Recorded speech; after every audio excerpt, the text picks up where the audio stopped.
double check it's actually recording. There it is. All right. Well, we'll start with, yes? What's your website that you have on the power server or whatever? On the power server? You know how you click on the website you have, that's the one you're kind of maintaining? What kind of stuff? I maintain several websites. Is it the article? You mean the one that teaches people how to use computers in general? No. Is it the article one? Yeah, the article one. Article one? The one with all the articles? Oh, well, I'm starting to move that stuff onto the same server, you know. Yeah, but that's, it's the same, it's on the same server. So you can go to moodle.losrios.edu, and then instead, you have to type in the tilde symbol, which is the shift and then the backtick, at the upper left-hand corner of the keyboard, and then my name, which is TAUYEUNG, and then slash. I cannot remember path teaches. There you go, and the modules. That's it. So that will give you all of the modules that I have written up to this point, which is a lot. No, you're talking about the articles. It was Okay. Power. Okay. Yeah, that's power. That's power.arc.edu, and then you go to where is it? I think it's at the top. WordPress, ARC-CIS WordPress. I have not really added any entries lately because I thought digging is not exactly something that people would want to read about. Cultivating in the backyard, digging and putting in dripper hose. Not exactly computer science related. Unless I can get a robot to do it. Yeah. That's the idea. But it's pretty hard to dig because you need a fairly good size and heavy robot to do it. With the sturdy base. Yeah, I figured the earthworms are easier. Little robots, tiny little robots.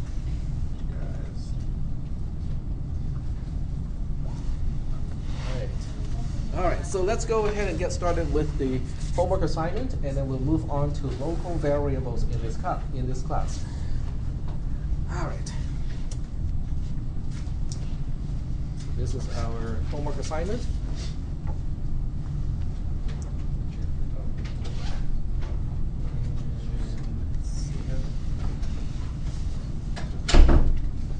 Zoom in just a little bit. All right. I'm really hoping that by the end of this class, most people will be so bored by what we have to do with invoke and what we do at the end at the line of end define sub, because that really is the whole point. I mean, what you do with the invoke statement and what you do at the end of a subroutine doesn't really change whether you're invoking from inside the subroutine, when you're invoking from outside of a subroutine, or you're invoking from the same subroutine that you're actually invoking. It should not matter at all. The mechanism is identical. It is the same mechanism. Okay, so we'll go ahead and trace this algorithm at this point, and try to figure out what it does. This one is not really particularly exciting, but we'll go ahead and take a look at it. And I'll close the tabs for the other class because it's not needed anymore. And we'll focus on the one that we do have to focus on.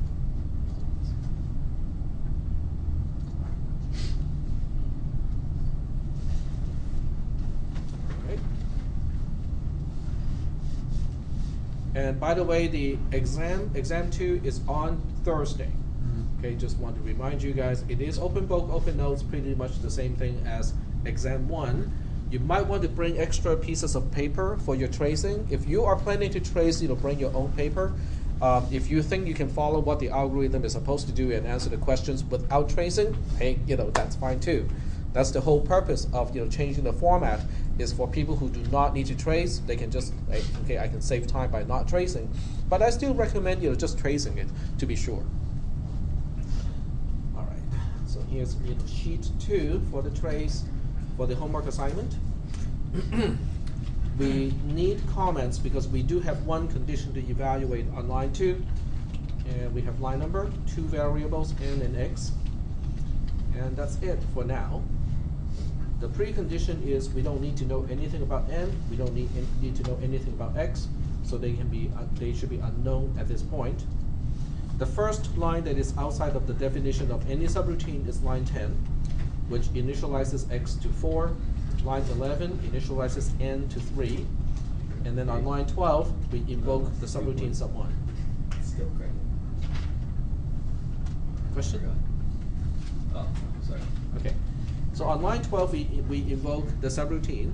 When we invoke a subroutine, we got two things to do. Allocate the leftmost available column and use it to remember where we're supposed to go back to. In this case, the invocation is on line 12. Line 13 is the line that is logically following line 12. So we have to write down line 13 here as our return line number. And then we continue execution in the subroutine starting from the beginning of the subroutine. So the subroutine definition starts here. So the first line that we should execute is line 2. On line 2, we evaluate the condition first because it is a conditional statement.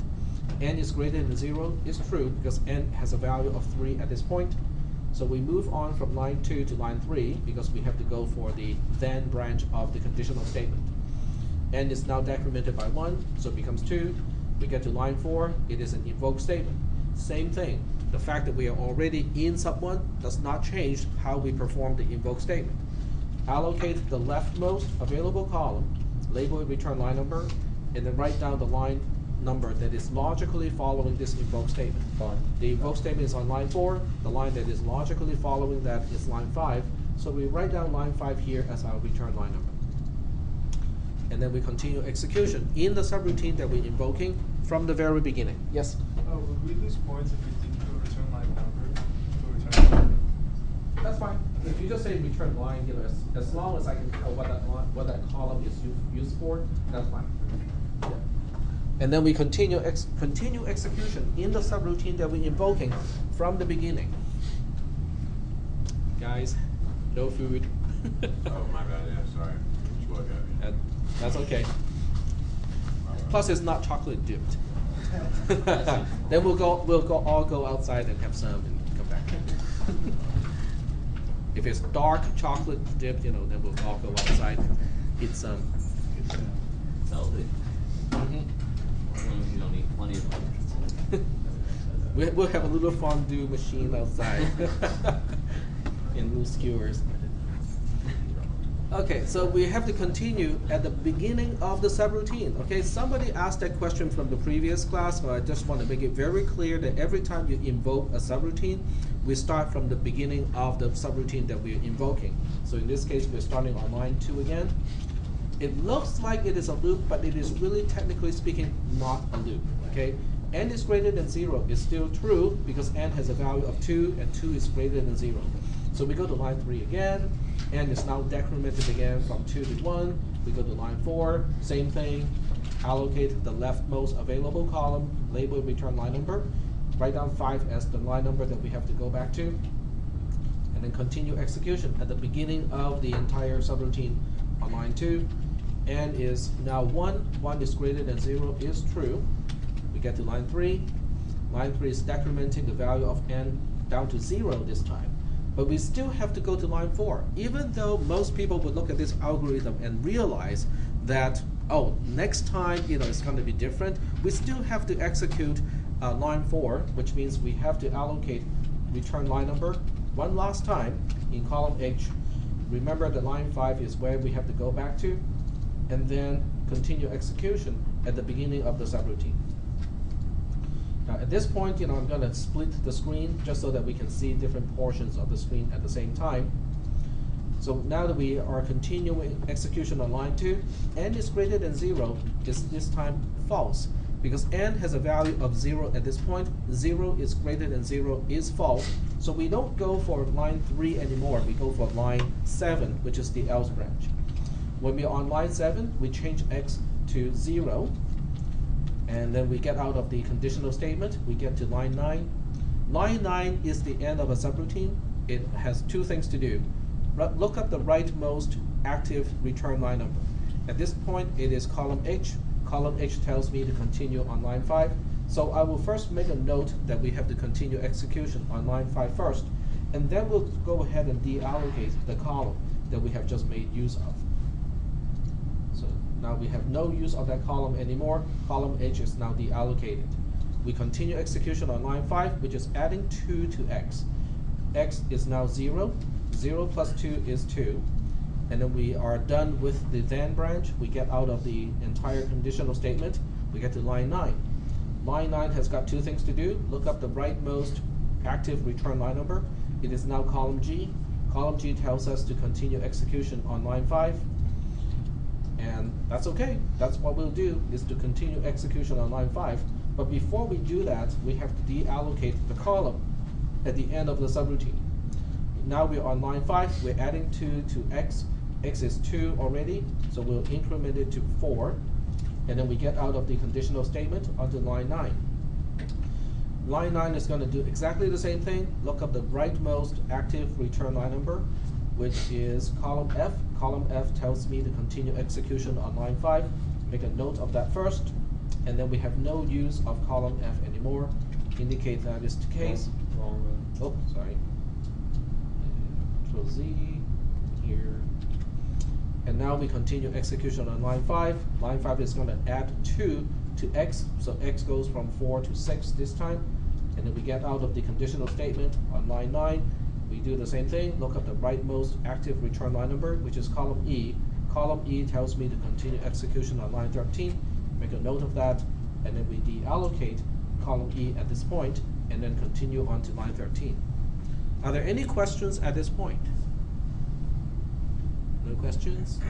Now for anyone who sees, oh, we're invoking sub1 again, we'll just copy and paste the whole thing, you will get points deducted, because the second time is a lot easier. Okay, so we're going to do the whole thing, not copy and paste. On line 13, we invoke sub1, so we reallocate column E because it is the leftmost available column at this point. So we are reallocating column E for the purposes of a return line number. And this time the return line number is post because line 13 is the last line of the entire program. And then we continue execution in the subroutine from the beginning, which is line 2. N is already 0 at this point.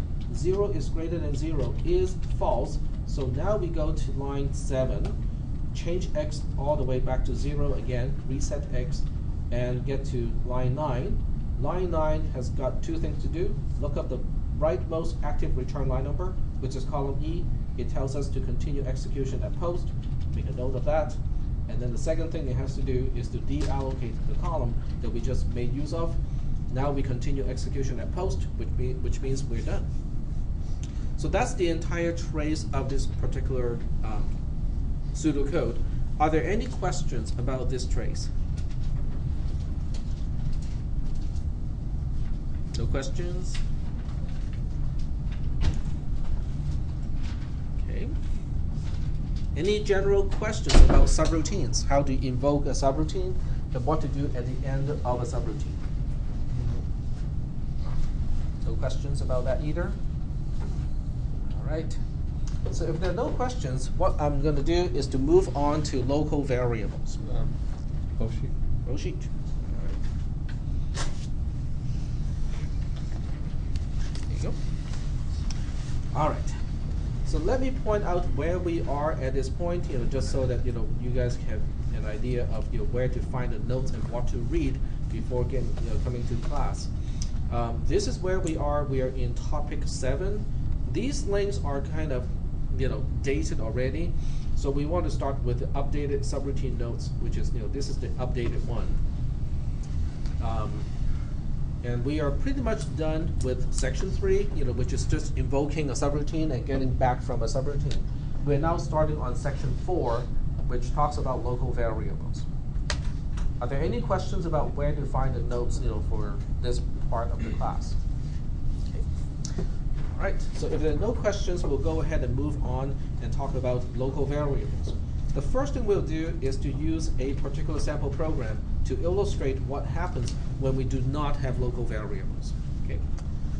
Because at this point, all along since the beginning of this entire semester, we have been using what we call global variables. Now the name global variable means they are visible anywhere within the program. Okay, our variable n and x from the previous example, they were visible outside of the subroutine definitions. They were visible inside the subroutine definitions as well. Okay, there's no restriction as to, oh, we cannot access n over here. Nope, we can access n whenever, wherever we want to. Okay, so let's talk about the limitation of that particular type of variables. So I'm going to use exactly the same example as the previous class. So for those of you who want to kind of look at it, find an alternative way to explain it, you can kind of watch the YouTube for the previous class and see if I explain it slightly differently. Okay, so I will do I get 0 here. While I is less than 2, do the following. X gets x plus 1, I gets I plus 1. Oops.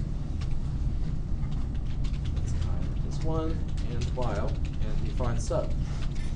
Okay, if you just look at loop 1 by itself, what do you think loop 1 will do to x? Assuming x has a value of something already. What does it do to x? Increase the value. Increase the value of x by 2. Because it's a loop, it will go through the loop exactly twice because I starts with a value of 0, and then each time we go through the loop, I gets incremented by 1.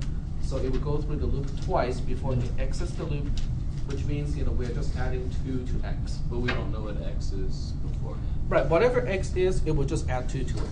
Okay. All right. So that doesn't seem too difficult.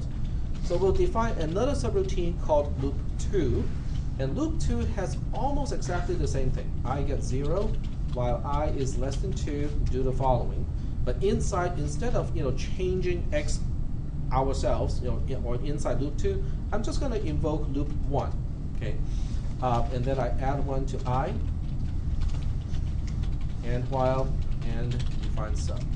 So if you look at loop 2 by itself, it doesn't seem to do anything too mysterious. All it's going to do is to call loop 1 exactly twice, right? Because it has the same construct. We start I with 0, and then we'll increment I by 1 within each iteration, and we get out when I is 2.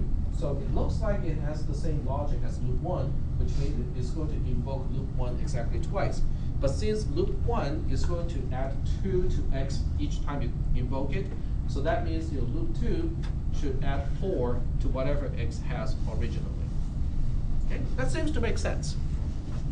But when we trace this program, it doesn't do what it is supposed to do, or it doesn't do what I think it should do.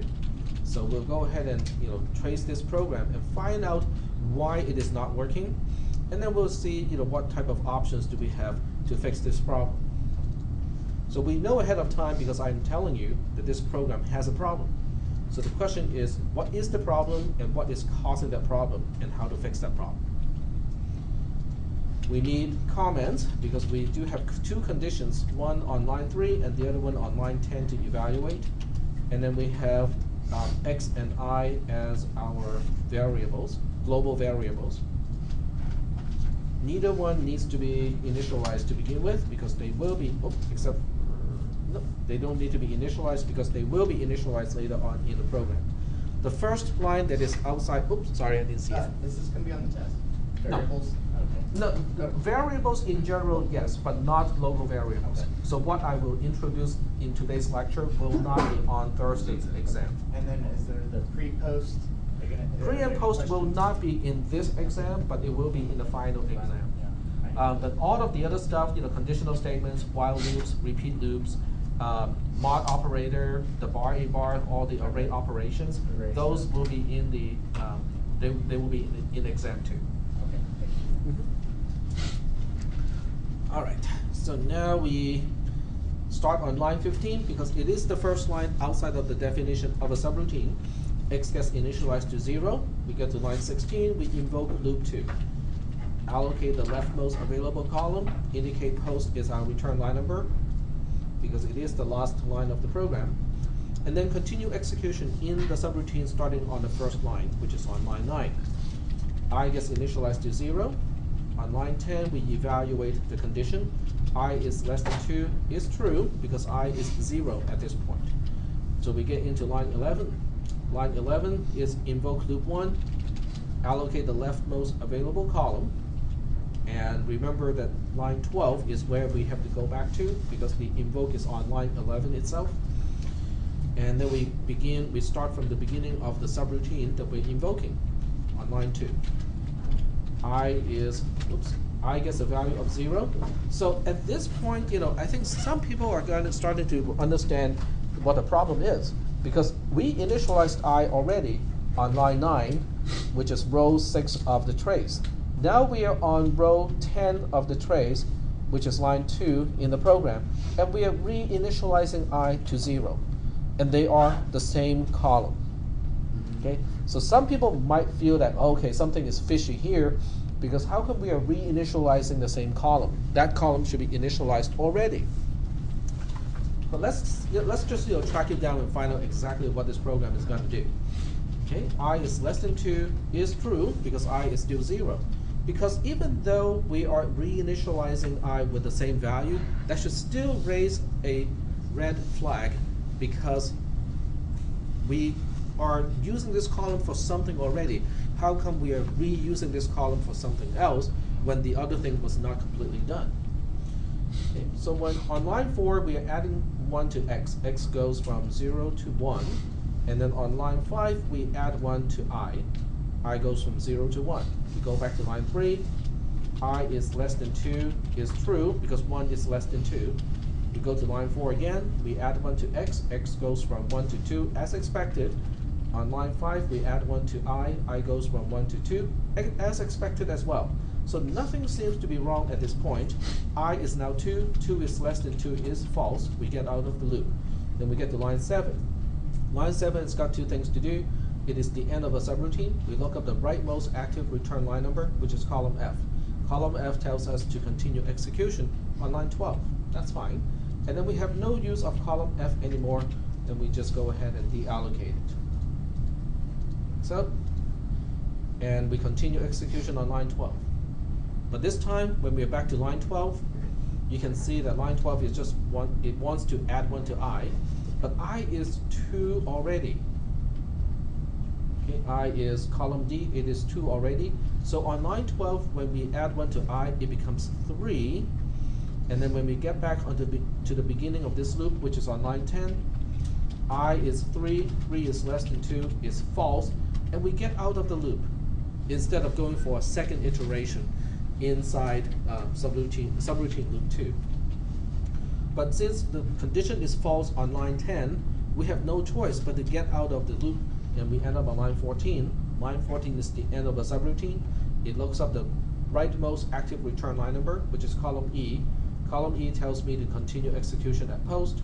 We make a note of that, and then we have no use of that column anymore. We deallocate it, and we are done, because we are now continuing to execute at post, which means we're all done at this point. So in the end, X is only incremented by 2 instead of by 4. And loop 1 was only invoked once and not twice. Okay.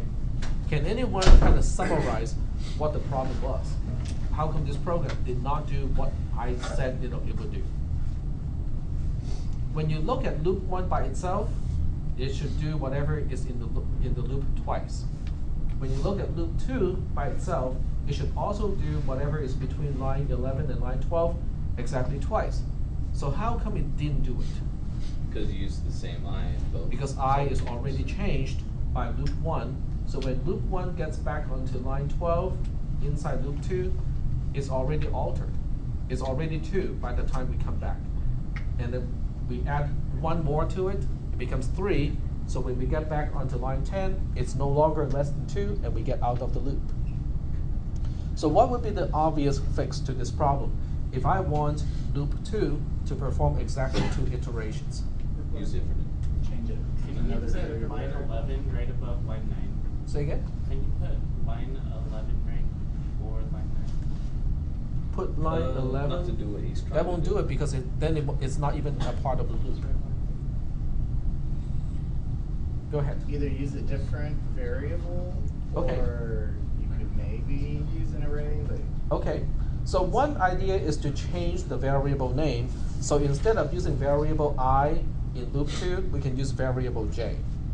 Okay, because now I and j are independent variables, and we'll have to allocate 1 column for j also. In other words, column E would be used for a variable j, but that will quote unquote fix the problem. That's a reasonable fix given that our program only has 2 subroutines. But what if you have hundreds of subroutines in your program? You need a lot of variables. Yeah. Well, okay. First of all, let me make this point first. First of all, what kind of crazy program has a few hundreds of subroutines? A small one. Yeah. A small and probably not very useful program will have hundreds of subroutines. For any type of actual project, any commercial type of product, you'll be lucky to only have thousands of subroutines, if not, tens of thousands of subroutines. So even with hundreds of subroutines, how do you make sure that a particular variable is not used in other subroutines? Local variables. Yep. I have a feeling about this one. Well, that's where we're heading, yes. But there are other ways to kind of fix the problem too. Okay, so I can prefix, right? Instead of using I and j, I can say, well, whatever variable I want to use inside loop 2, I would use loop 2 as a prefix to the variable. Instead of using just I would say loop 2 underscore I on line 9, 10, and also 12. And then in loop 1, I'll prefix I with loop 1, which means on lines 2, 3, and 5, I would say loop 1 underscore I. So now each variable is prefixed by the subroutine that it is in, and as a result, they cannot collide anymore. I cannot have 2 subroutines using the same variable anymore. What if I copy and paste some code, because this is something that I would like to do also over here. You'd have to change that. I have to remember to change the names of the variables, because if I forget, there's no tool that can help me, because this is a rule that I have established for myself. Okay, so if I forget to change the name, or if I have a typo, I can still end up using the same variable name, between 2 subroutines and cause the same problems here. Okay, so that's not really a feasible, way to fix that problem. The feasible way to fix this problem is probably most of you can imagine is the use of local variables. Okay. I need that. Yep. I'm just curious, like in a large program, if there are like thousands of subroutines, would it be like sub loop 3,754? Like that? They would No, name? the way they organize the name of the subroutines, is in object-oriented programming. You have a class name first, and then within the class you have the name of the subroutine. So you can have the same name for different classes, and they will still be okay. And that's actually one of the main reasons why we move on to object-oriented programming is the namespace management, because now you can use subroutine XYZ all over the place, because each XYZ is only local to a particular class. Yep. Take local subgroups. Yeah, it's a namespace management type of thing, but amongst with other advantages of object-oriented programming, this is one of the main things. That way you don't have to get creative with all the thousands and thousands of names. Yep, exactly. Right. Department just for that. So now let's fix this program. So instead of doing everything from scratch again, what I'm going to do is I will copy and paste this into a new sheet and then fix it over here. The fix looks very simple. In other words, syntactically, this is a very simple fix. But in terms of the behavior of the program, it is changed dramatically. So what we'll do is we'll just insert one line here and say, you know what, I is not a global variable anymore, it is now a local variable. And this is what we call a declaration, which is simply saying I is local. Okay, it's not global anymore. Same thing here. So at the beginning of a subroutine, I would say, well, this particular subroutine has a local variable I as well. And I'm claiming that adding these 2 lines will fix the program. I'm not going to renumber everything, just because we are not going to execute local I, so it really doesn't need a line number because we cannot get to that line and actually do something about it. Would be 8.5. Yeah. But we don't need to do anything. We'll just leave these 2 lines, basically unnumbered. It's okay. So let's go ahead and trace it again, this time using sheet 6 to trace the program that has the concept or makes use of the concept of local variables. And then we'll see what happens this time. Okay.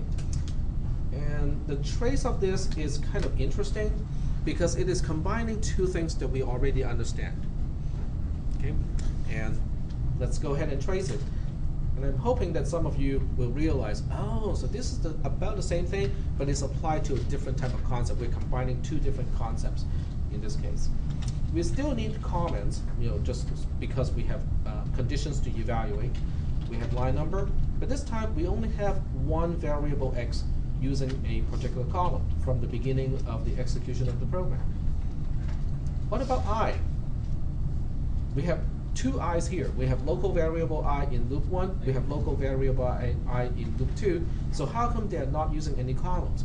That is the first thing about local variables that you guys have to remember. Is if a variable is local, it does not exist until the subroutine containing it is invoked. Okay? So let me say that one more time. A local variable does not exist until the subroutine containing it is invoked. In fact, a local variable is on a per invocation basis. It's not even on a per subroutine basis, it is on a per invocation basis. We'll see later on how this will be useful in a recursive type of subroutine, but at this point it's not recursive. We'll just kind of take a look at a simpler case without recursion. Okay. All right, so that's the first thing you have to know about local variables is I don't even allocate a column until I'm in a subroutine that requires the local variable. All right, the precondition is fairly simple. X does not need to start with any particular value, so it starts with a question mark. Line 15 is still the first line outside of the definition of a subroutine. X gets initialized to 0 at this point. Line 16 is still invoking loop 2, so nothing seems to have changed by much. We have to allocate the leftmost available column for return line number, and we are returning to post because line 16 is the last line of the entire pseudocode. But this time, we're going to allocate one more column for local variable I. So variable I, which is local to loop 2 in this case, also will be allocated dynamically, just like a return line number. Every time you invoke a subroutine that has a local variable, you have to allocate a column for that particular local variable. Are we doing okay so far? So this is done on demand. It is not always allocated, it's not pre-allocated, it is allocated on an on-demand basis. And as any local variable, or as any variable at all, it starts with an unknown value. Now this question mark is even more important than a question mark under X because a lot of people do not remember that local variables start with unknown values and they assume certain things. Sometimes it quote-unquote works out and other times it does not. Okay, so you always have to kind of make the assumption that it starts with some unknown value and always make sure that you initialize that local variable in your own subroutine. We then continue execution in the subroutine, starting on the first line that does something useful, which is line 9. Line 8 doesn't really do anything. It's a declaration. It is only saying that I is a local variable. It doesn't really do anything. So line 9 is going to change I to 0. Well, that's okay because there's only one column with the label I at this point. So column E is our local variable I. It is now changed to 0. On line 10, we evaluate the condition pretty much the same way as before. I is 0, 0 is less than 2 is true, no problem. On line 11, we're going to invoke subroutine loop 1. Okay, just like every other invoke, we have to allocate a return line number column. The leftmost column is allocated for return line number. This time, the return line number itself is 12 because the invoke is on line 11. Pretty much the same stuff as last time, but we also know that loop 1 has its own local variable I.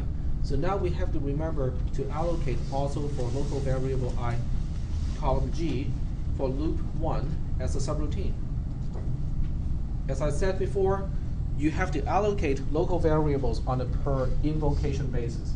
now that we're invoking loop 1, we have to allocate the local variable I for loop 1. Are we still doing okay so far? This is why I said, this is a concept that is a combination of something that we already know, which is the dynamic allocation of columns for the return line number, and also the concept of a variable itself. Okay, we label the column, it starts with an unknown value question mark, but it's a combination of those two. Yep. But the rightmost column, that's loop 2's local variable?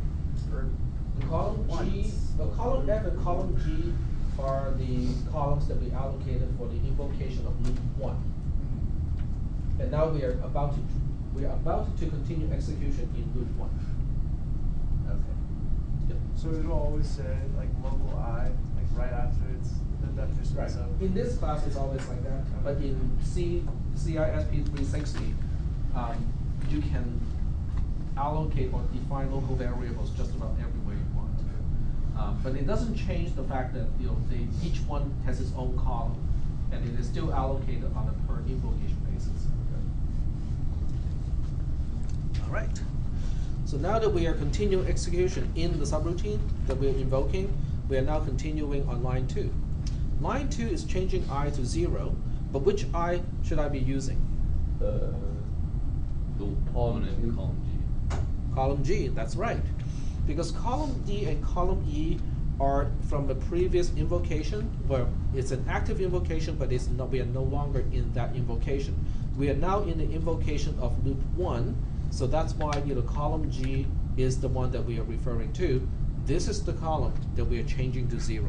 Are there any questions about why we are changing column G and not column E to 0? Because both are labeled I. Are there any questions about why column D and E are corresponding to loop 2 and column F and G are corresponding to loop 1? Is there a way to mark them just so you don't get confused? You usually do not get confused because of the line number, because now we are executing on line 2, and line 2 is inside subroutine loop 1. So typically, you don't need to clarify, because unless you have a syntax issue, like you forgot to indicate a variable is local or something along that line, but typically the context of your line number, which line you're executing, will give you a pretty clear context of which subroutine we are talking about. Are there any other questions? That's a good question. Okay, if there are no questions, we'll move on to line 3. Line 3 is comparing I to 2. But once again, we're comparing the I, which is column G, to the constant 2. I is 0, 0 is less than 2 is true. Then we move on to line 4. Line 4 is easy, okay, because x is a global variable that's only 1. Okay, x gets x plus 1, so it goes from 0 to 1. Then we go to line 5. Line 5, once again, is referring to I. One thing that will be really helpful is we look up things from the right-hand side to the left-hand side. In other words, we start with column G and say, okay, is it labeled I? Yes, it is. Okay, so that's the I that we're referring to, and then we change that to from 0 to 1 because we're adding 1 to it. So when you try to look up a name of a variable, you always look it up from right to left. Okay, so that's assuming you don't have any syntax errors, issues with your code. That way, it will always help you find the correct one to use. Just to look it up from right to left. And after line 5, we get back to line 3. Once again, we are referring to I. Since we are looking up from right to left, column G is the first one that is labeled I. That's the one that I'm going to use for this comparison. 1 is less than 2 is true. So we go to line 4, x is now incremented to 2. We go to line 5, I is supposed to increment to 2 also. So this is the I that we are incrementing. We go back to line 3, I is less than 2 is false this time because 2 is not less than 2. Then we get out of the loop, we end up on line 7. Line 7 will still do the same thing as we did before. It will look up the rightmost active return line number, which is column F. Column F tells us to continue execution on line 12. We'll make a note of that. Okay. The second thing that a return or in n defined sub would do is to deallocate a column, the return line number column. But you know what? This time, because local variable I is also on a per invocation basis, and this invocation of loop 1 is about to end, it is also deallocated. So in addition to deallocating the return line number column, we're also deallocating any column that has to do with this invocation, which is the column labeled I as well. Are there any questions about this part here? The column F and G are both deallocated because they were both allocated on a per invocation basis. So when the invocation is concluded, they're both deallocated. Yep. Does that value go away? That's a very good question. The question is, does the value of column G go away when the column is deallocated? The answer to that is it depends. It depends. The fact that you're deallocating column G means that something can now make use of column G without worrying that it will mess up your program. And that's usually coming in the form of interrupts or signals, which is far too advanced for a class like this. But all I will say is there are background stuff that can be happening, and whatever column that is not allocated to your program is free to be used by all that background stuff. So once we deallocate column F and column G, something in the background can be changing the values of those columns. In other words, it's not guaranteed to retain its value.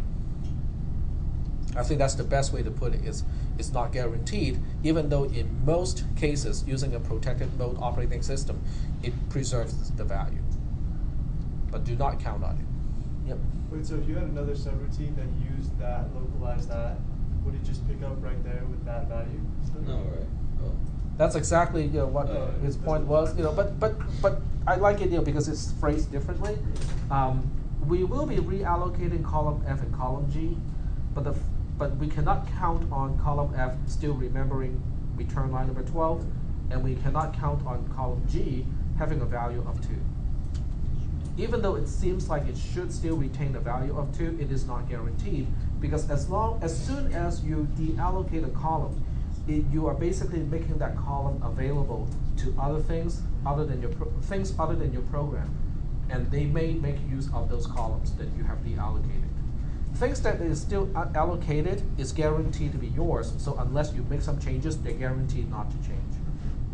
Yep. So if you were to, so if it didn't initialize I to 0, and you redid or reinvoked subroutine 1, and it went there, that column would still have a value of 2 when you went into the while loop. Assuming you don't have Well, any what you would interrupts do. or signals happening in the background. Exactly. Yes. But if you do have that sort of thing happening in the background, then those two columns So can be modified. It retains the value until modified. Correct. All right. Because what we are really doing is we are using a bookmark. You can look at all the columns as a thick book. All the pages are available to you. Kind of like deleting a file on a computer. It's not exactly a file because the bookmark indicates which part is currently in use and which part is not in use. And we are just moving the bookmark back and forth.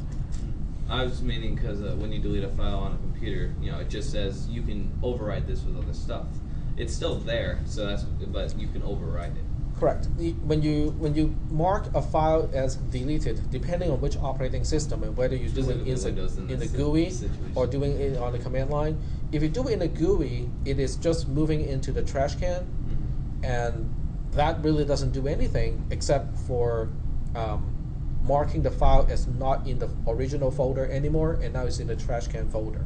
But it still remember where it used to be, so you can restore a file from a trash can into.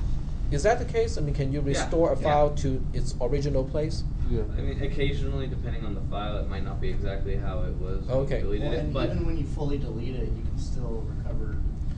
That part depends on the Some file lot, system that yeah. you're using. Yep. All right. Even when you're formatted, you can sometimes recover some stuff. some stuff, yeah. That is correct. Unless you completely Yep. zero it out. Yep. Yep. In Linux land, when we format something, we wipe it first. Yep, we wipe it first. even if you wipe a drive, it can still be readable. That's why you burn it. Exactly. Burn it with fire. Yep, because heat destroys magnetism. Mhm. Yep. All right, so we are now on line 12. Line 12 is adding 1 to I. Which column am I dealing with? Remember, we look up from right to left? Yep. Well, column G is not even in use anymore. Column G is now deallocated. It's gone. And so is column F. So column E is the only one that I should even consider. So when I get to line 12, column E is the one that I'm using for the increment. It is incrementing from 0 to 1. And then we go back to the beginning of the loop, which is on line 10. Line 10 is evaluating I is less than 2. This time we are looking at column E. Column E has a value of 1. 1 is less than 2 is true. So we go into the loop on line 11. And then we invoke loop 1 again. When we invoke loop 1, we'll do the same thing as last time. We allocate 1 column for return line number and indicate that line 12 is where we are supposed to go back to. And then we have to allocate another column for the local variable I. And we should still indicate it is unknown because there's no guarantee that it will still retain the value of 2. So you have to put a question mark because of that. For ones that are longer. In general, basically. So, yeah. Even though in this one in particular we know it's 2. Well, but it's a good rule of thumb to go by. Based on the assumption nothing is happening in the background. Okay, so now we continue execution in loop 1. And loop 1 really works the same way as before. So we start with line 2, I gets initialized to 0. We go to line 3, 0 is less than 2 is true. We go to line 4, x is incremented from 2 to 3. We go to line 5, I is going from 0 to 1.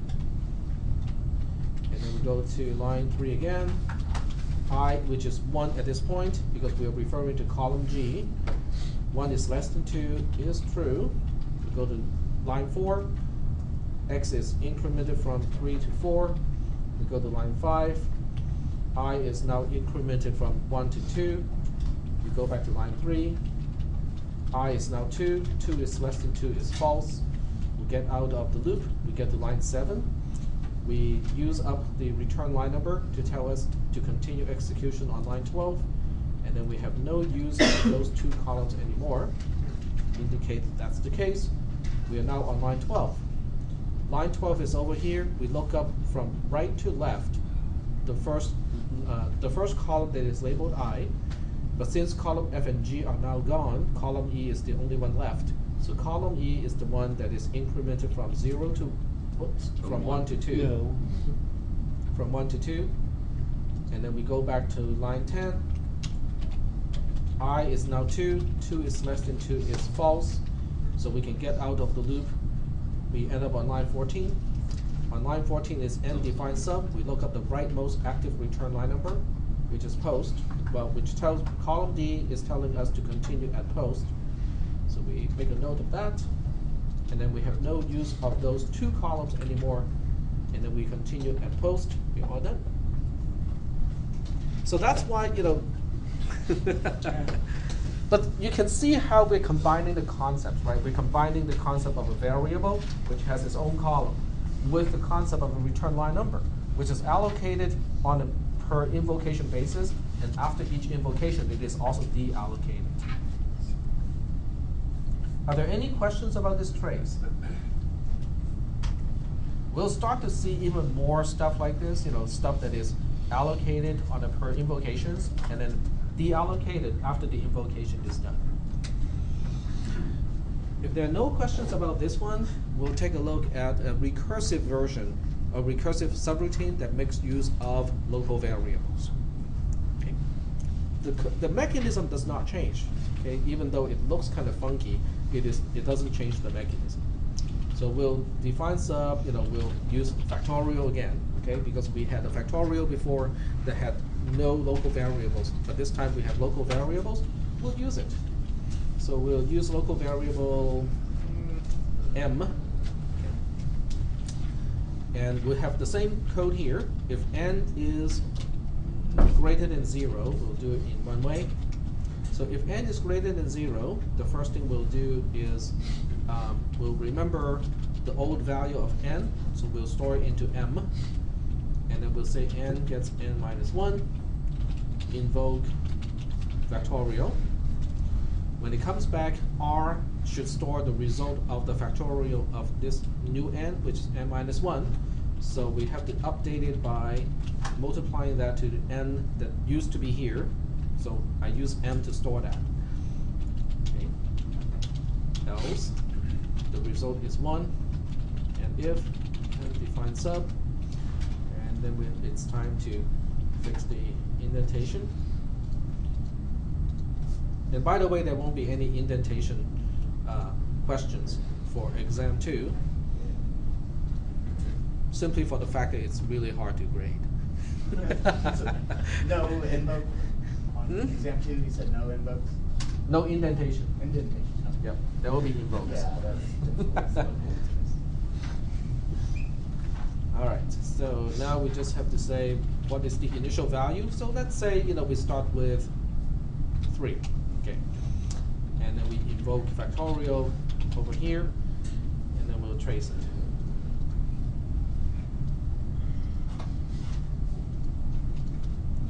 The most important part of this trace is to realize that even when a subroutine is recursive, it doesn't really change the way we do any type of lookup of the local variables, and it also doesn't change the way we allocate and deallocate the columns.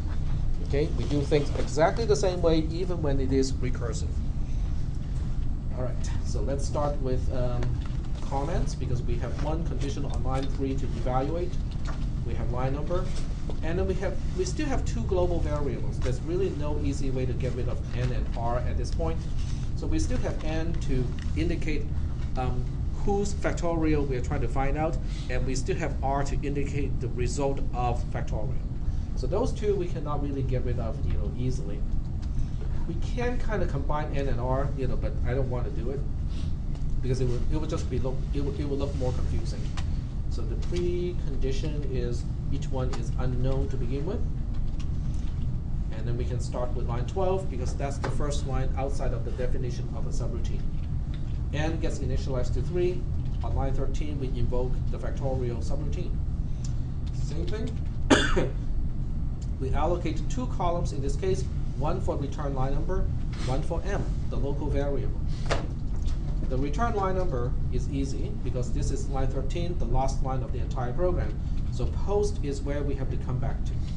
M is a local variable which always starts with an unknown value. Then we can continue execution in the subroutine starting on line 3. Okay. Line 3 is just evaluating n is greater than 0. N has a value of 3, 3 is greater than 0 is true. We go for the then branch on line 4. Line 4 is copying the value of n, which is 3, to my local variable m, which is on column F. So column F now has a value of 3. On line 5, we subtract 1 from n, and it goes from 3 to 2. On line 6, we do the recursive invocation, which means we have to allocate 2 columns this time, return line number, and also the local variable m. This is why I said local variable m is allocated on a per invocation basis, not on a per subroutine basis. There's only one subroutine called factorial here. So if m is allocated on a per subroutine basis, I should only have 1 column of m. But since it's allocated on a per invocation basis, then each time I invoke it in a recursive fashion, I have to allocate another column for m. Okay? Are there any questions about this particular aspect of a local variable? It is on a per invocation basis. Every time you invoke it, you have to allocate it. At the end of each invocation, you deallocate it. Okay? All right. So if there are no questions about that, we'll continue with this one here. The invoke is on line 6, so the return line number is line 7. M is a local variable. It always starts with an unknown value. And then we continue execution at the beginning of the subroutine, which is line 3. N is our global variable. It has a value of 2 at this point. 2 is greater than 0 is true. We go to line 4. Line 4 copies the value of n to m. N is global, that's easy, has a value of 2. And we're copying that to m. Well, we have two m's here. Remember, we look up from right to left. So we look up from column H, and it's already m.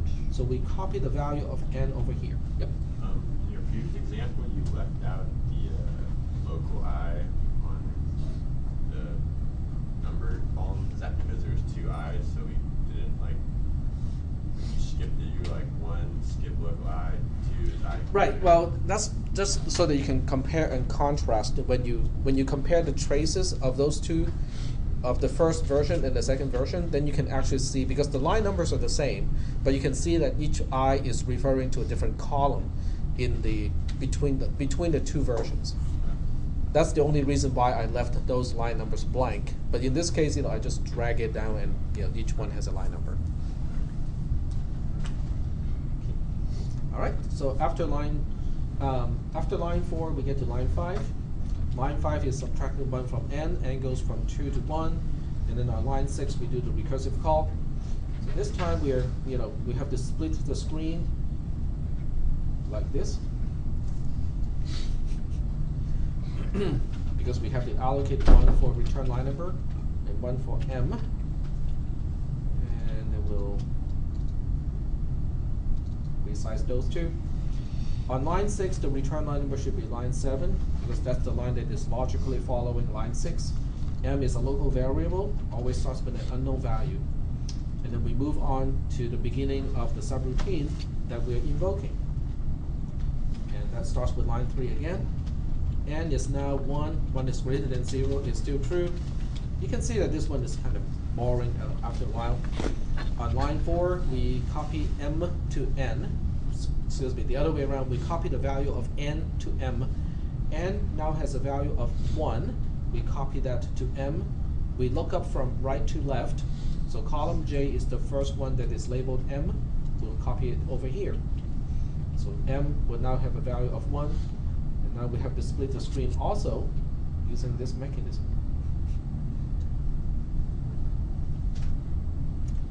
After line 4, we get to line 5.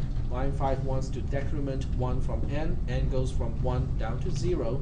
Then we go to line 6, and we have one more recursive call this time. So on line 6, we do pretty much the same thing. We allocate one column for return line number and one column for local variable m of the subroutine that we're invoking. The return line number is still line 7, because line 6 is where the invoke is. M is a local variable, always starts with an unknown value. And then we continue execution at the beginning of the subroutine on line 3. Finally, n is greater than 0 is false. So we go for the else branch, which is on line 9. Line 9 doesn't do anything too exciting. R gets a value of 0. Excuse me, R gets a value of 1.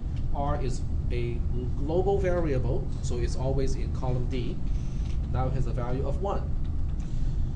And then we are out of the conditional statement onto line 11. Line 11 has got two things to do. The first thing is to look up the rightmost active return line number, which is column K. Column K tells me to continue execution on line 7, so I make a note of that. But after that, this invocation is now done because I'm at n define sub, so it's time to deallocate both columns in this case. Both the return line number and the local variable should be deallocated at this point. And they use the same notation, strike through, to indicate that these columns are now deallocated. I have no use of the split screen like this anymore, and now we are on to line 7. Line 7 wants to compute the product of m and r. R is easy. R is just column D. It has a value of 1. But what m are we talking about? Well, this one is gone already, since we're looking up from right to left. Column J is the first one that we encountered that is labeled m. It has a value of 1.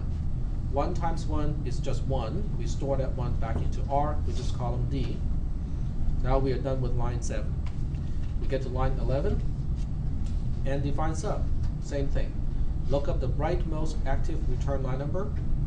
We look it up. It is column I. It tells us to continue execution on line 7. So we make a note of that. And then we have no use of these two columns anymore. We have to indicate that they are now deallocated.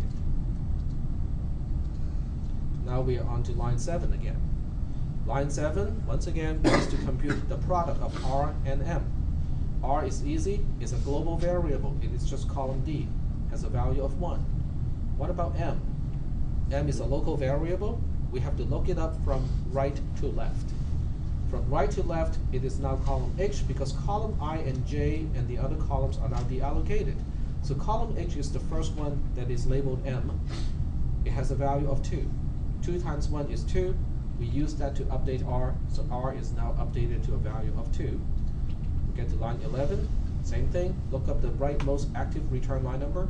It is column G this time. It tells us to continue execution on line 7. Then we have no use of those 2 columns anymore. We indicate those are now deallocated. Now we are back on line 7 again. On line 7, we want to compute the product of R and M. R has a value of 2.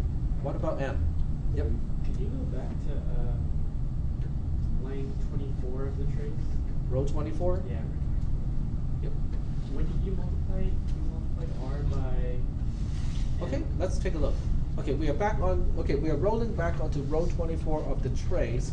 At that point, we want to compute R and M. R is the easy one because R is global. It's always column D. We want to look up what is M, and at that time M is here, okay. column J. Column J is also 1. 1 times 1 is 1, and that's why we update R as 1. This is why a trace is useful, because it allows you to kind of go back at any time and double check whether that step is done correctly or not. Without a trace, it would be kind of difficult because you only know the current state of the entire program, and it would be kind of impossible to kind of go back in time and say, well, did we make a mistake earlier, or what happened earlier? Okay. Now we are on line 7 again. This one is not done yet because I can see that R does not have a new value. R is easy. R is 2 at this point. We want to look up what is M, but since we are looking up from right to left, column F is the only one left. Okay, it has a value of 3. 3 times 2 is 6. We store that 6 back into column D, which is our global variable R, and then we move on to line 11.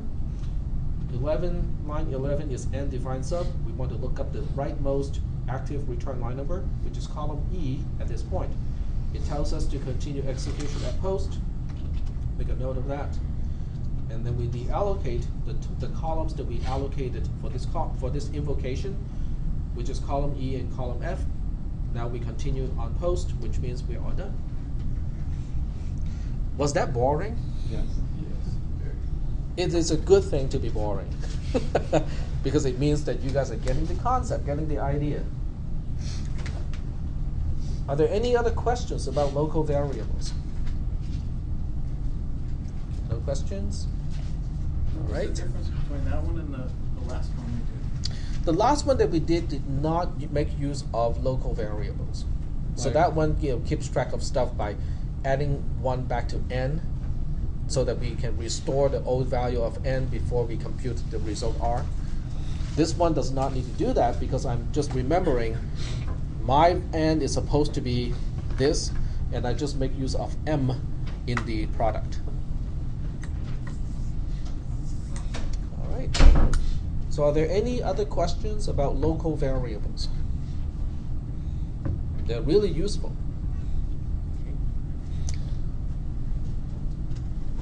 How will this translate to an actual program that we might write?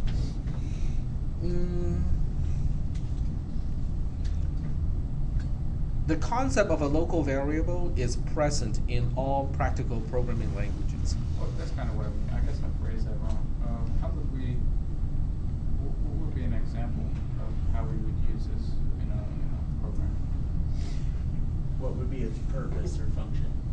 Any variable where the use of that variable is only within a subroutine, you want to make those local variables. So you don't run the chance of getting that variable modified by some other subroutines that you're invoking. Is that okay? Yeah, That kind of yeah. goes back to the previous example, where when we used global variables, we had a problem. But when we changed to use local variables, we don't have a problem anymore because each subroutine loop 1 and loop 2 has its own local variable I. And the use of local variable I is really just to use, is internal to the subroutine to keep track of how many times we're going through the loop. So that's the main use of a local variable. So I mean, it's the exact same as this. Just might be on a different code, different, larger or smaller. It's basically just like this. Just like this, the main point of a local variable is it does not exist until the subroutine is invoked. It disappears when we get to the end defined sub for that particular invocation. So, and also, no one else can see it except for this subroutine. So that means it is quote unquote protected from other subroutines. No one else can have access to this particular local variable.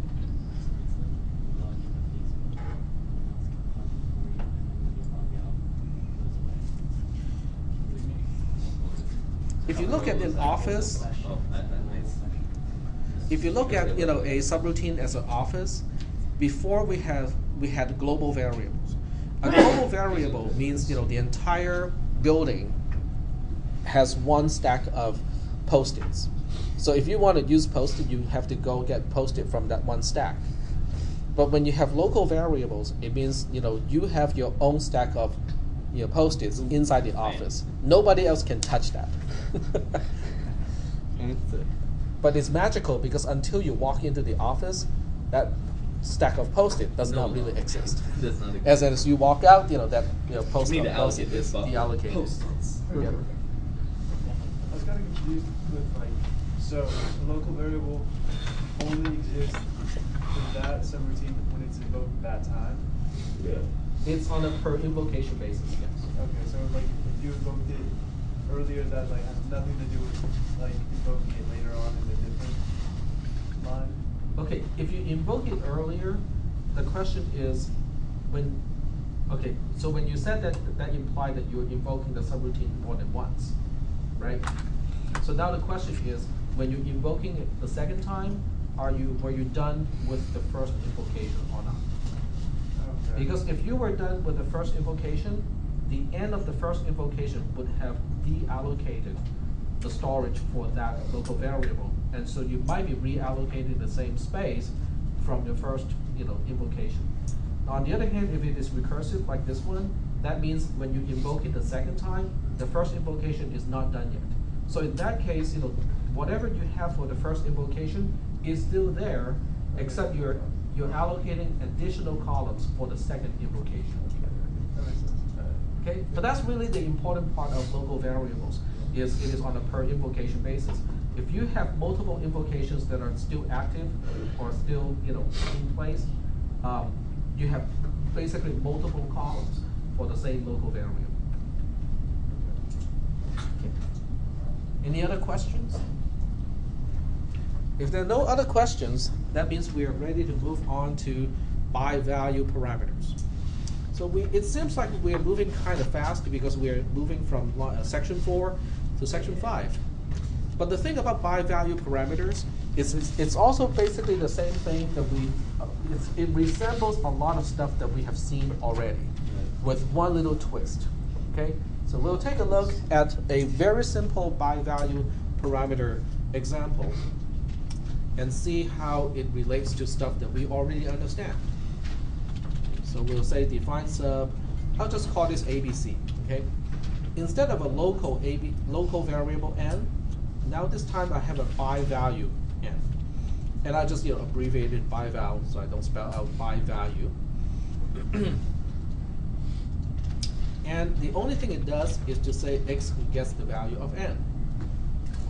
That's the entire body of this particular subroutine. And define sub. And then from outside of the subroutine, I'm going to say invoke ABC. But this time it is a little bit special because I can say, well, I want to use the value of 4 or the expression of 4 to specify the by-value parameter n. That's it. That's the entire program. So we want to take a look at this program and identify things that is new to this particular program. What is a by-value thing, and why it is still related to what we have done so far up to this point. Okay, so we'll take a look at this program, because the only purpose of this program is to illustrate that one concept that we are introducing. Yep. So we always, so why is the arrow going the opposite way? It is going the opposite way because I don't want it to look like an assignment statement, because it's not an assignment statement. It has the kind of the effect of that, but it's really not. So that's why I reverse the direction. All right, so let's go ahead and trace this one and find out what it does. All right, so we don't need we don't need comments in this case. There are no conditions to evaluate, and we have line number. We have x. X is still global. The reason why we know x is global is because x is used somewhere in this program, and yet it is not local. It is not by val. It is not by ref. So it has to be global. So in this class using pseudocode, if you see a name referred to anywhere within the program that is not declared local, by val or by ref, it is basically by default global. So in this case, x is basically a global variable. Now the difference between a global variable and a local variable, this is also a contrasting point, is a global variable starts to exist as soon as the program starts executing. Okay, it does not depend on what subroutine you're invoking. It just starts to exist from the very beginning of the entire trace. But it is still unknown to begin with. Okay, and this is our precondition. All right, so we start the trace on the first line that is outside of the definition of a subroutine, which is on line 5. Line 5 has all the same elements as a typical invoke statement. We have to allocate the leftmost available column for return line number. This is the last line of the entire program, so the return line number is marked as post. That part we know for sure. But it also has to allocate for n. So this is a good time to indicate that a by-val parameter is like a local variable in many, many ways. It is allocated on a per invocation basis, so we have to allocate column D for my parameter n. But a local variable always starts with an unknown value. So typically if n was a local variable, I would put a question mark here. But since it's a by-val parameter, it behaves slightly differently. If it's a by-val parameter, it starts with an unknown initial value. And guess who is specifying that initial value? I mean, it should be fairly clear. For line 5. The invoke statement is the one that is responsible and say, you know what, n is almost like a local variable, except it starts with this particular value. In this case, it is 4. Okay, so n is starting with a value of 4 here. And then we continue execution in the subroutine starting on line 3. Line 3 says I want to copy the value of n, which is a by-val parameter, a by-value parameter, to x. Well, n has a value of 4, so x will now end up with a value of 4 as well. And then we get to line 4. On line 4, we have to do two things. The first one is to look up the rightmost active return line number, which is post. Make a note of that. And then the second thing is to deallocate everything that was allocated for this particular invocation. So that would include the return line number column C, and also my by-val parameter n, because that was also allocated on a per invocation basis. So now I have to deallocate both of those columns and indicate that they are now deallocated. Like that. Seems pretty simple. It is very simple because it is exactly like a local variable, except the invoke statement specifies its initial value, the first value. Yep. So every time that it's invoked, it gets invoked back and forth. Every time, Well, if The it says by-value float there. of n. if n is marked as a by-value parameter, then it's almost like a local variable, which means it is allocated on a per invocation basis. The only difference between this and a local variable is with a local variable, we always start with an unknown value, a question mark. But with a by-val parameter, the invoke statement always has to specify what the initial value should be. So we don't see a question mark here for n.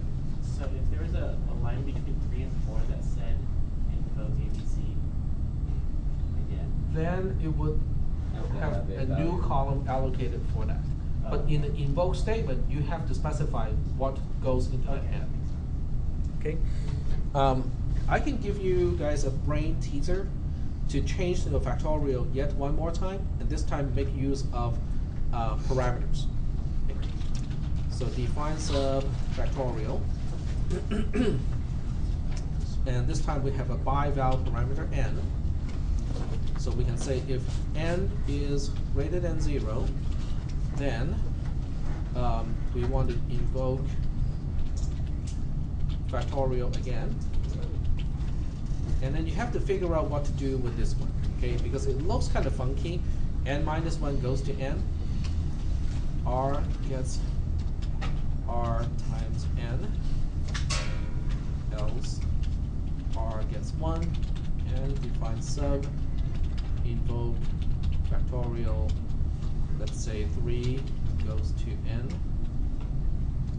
Okay, this is my brain teaser. I will trace this one on Thursday, and also give you a new homework assignment on Thursday too. Nope, not Thursday. Thursday is Tuesday. Is the midterm. So next Tuesday. But this will still be a good brain teaser, just so that you guys can have a little bit of practice. I don't want to give this one to you as a homework assignment because I know you guys want to study for the exam. But for those of you who want to kind of take on the challenge, maybe after the Thursday exam, look at this one and try to figure out what it does. Okay, this is a lot cleaner than the other one. By making use of a by-val parameter, I'm combining what the global variable n and also the local variable n we're doing into one single thing. Okay. So I'll leave this one to you guys as a kind of like a challenge. Where's the, okay, if you have not signed in the roll sheet, make sure you sign in now.